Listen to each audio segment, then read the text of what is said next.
आकाशवाणी नागपूरचं हे विविध भारती केंद्र आहे. ऐकूया ठळक मराठी बातम्या. आकाशवाणी नागपूर हेमांगी कुलकर्णी आपल्याला ठळक बातम्या देत आहे.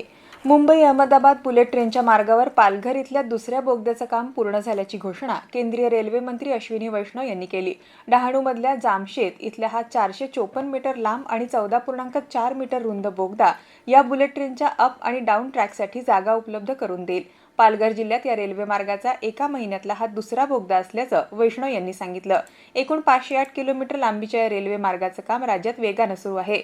महाराष्ट्रातील शेतकरी हे राज्याच्या अर्थव्यवस्थेचा कणा आहे. शेतीवर अवलंबून असलेल्या हजारो कुटुंबांमध्ये महिलांची भूमिका निर्णायक आहे. गोदरेज ॲग्रोवेट सोबतचा करार शाश्वत शेती, महिला सक्षमीकरण आणि ग्रामीण अर्थव्यवस्था बळकट करण्याच्या राज्य सरकारच्या कटिबद्धतेचं प्रतीक असल्याचं मुख्यमंत्री देवेंद्र फडणवीस यांनी सांगितलं. राज्यातील महिला शेतकऱ्यांना सक्षम करण्यासाठी मुख्यमंत्री देवेंद्र फडणवीस यांच्या मार्गदर्शनाखाली गोदरेज ॲग्रोवेट लिमिटेड आणि महाराष्ट्र राज्य ग्रामीण जीवोन्नती अभियान यांच्यात महत्त्वपूर्ण सामंजस्य करार करण्यात आला. या करारामुळे राज्यातील 9 कापूस उत्पादक जिल्ह्यातील 5,000हून अधिक महिला शेतकऱ्यांना शाश्वत आणि आधुनिक शेती पद्धतीचं प्रशिक्षण मिळणार आहे. अकोला जिल्ह्यातील बाळापूर वाडेगाव मार्गावर रस्ता ओलांडताना अज्ञात वाहनाच्या धडकेत बिबट्याचा मृत्यू झाला. घटनेनंतर वनविभागानं तातडीनं घटनास्थळी दाखल होत पुढील कारवाई सुरू केली. वाहन चालकांनी वन्यजीवांच्या सुरक्षिततेसाठी वेगावर नियंत्रण ठेवावं असं आवाहन वनविभागानं केलंय.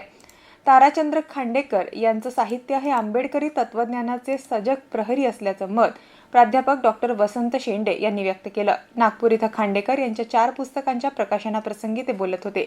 दलित साहित्याला वैचारिक अधिष्ठान देण्याचं कार्य खांडेकरांच्या लेखनानं केल्याचं वक्त्यांनी नमूद केलं. कार्यक्रमाला साहित्य, नाट्य आणि शैक्षणिक क्षेत्रातील मान्यवर मोठ्या संख्येनं उपस्थित होते. द सिम्बायोटिक सिस्टीम, तंत्रज्ञान, व्यापार आणि मानवतेसाठी जबाबदार भविष्याची उभारणी या विषयावर नागपूर इथं एकदिवसीय राष्ट्रीय परिषदेचं आयोजन करण्यात आलं. श्री बिंजाणी सिटी कॉलेजसह 4 महाविद्यालयांच्या संयुक्त विद्यमानं ही परिषद पार पडली.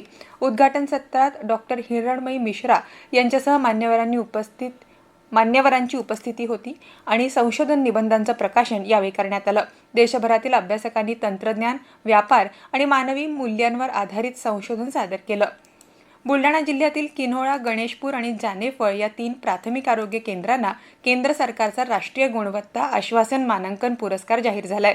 राज्यातील एकूण 5 केंद्रांपैकी 3 केंद्र बुलढाण्यातील असून केंद्रीय आयुष, आरोग्य आणि कुटुंब कल्याण राज्यमंत्री प्रतापराव जाधव यांनी उत्कृष्ट सेवा देणाऱ्या आरोग्य कर्मचाऱ्यांचं अभिनंदन केलंय.